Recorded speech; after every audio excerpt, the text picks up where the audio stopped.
Alright guys, so nandito tayo. Ang ginagawa nating eksena ngayon is yung opening scene. So ngayon, magpapasabog tayo ng bus. So galing dito yung bida natin, tumatakbo. Boom, boom, boom, boom, boom. Lumabas yung dalawang goons, hinahabol siya, galing doon. Pagdating ng dalawang goons dito, kumuha ng granada. So pagdating dito ni Dennis, nakita niya yung granada, sinipa niya. Boom!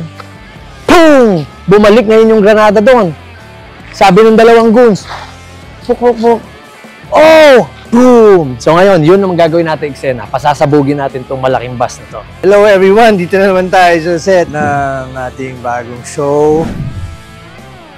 Ngayon, kukunan natin mga matitinding eksena na dapat yung abangan. So, isang eksena, yung shoot namin yun, magpapasabog kami ng bus.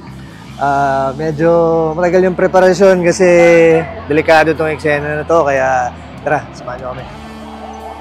Alright, so makikita nyo mamaya itong blasting na gagawin natin, kung paano natin pasasabugin yung bus. Pero may mga safety officers tayo, malayo lahat ng tao.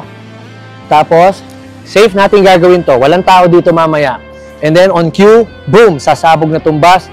Lahat tayo nandun, malayo tayo nakapwesto. So makikita lang natin yung explosion and then yung malaking flame after nito. And then, merong last line si Dennis, parang action star yung datingan, habang may malaking apoy dito sa likod niya. Tapos posing and then exit.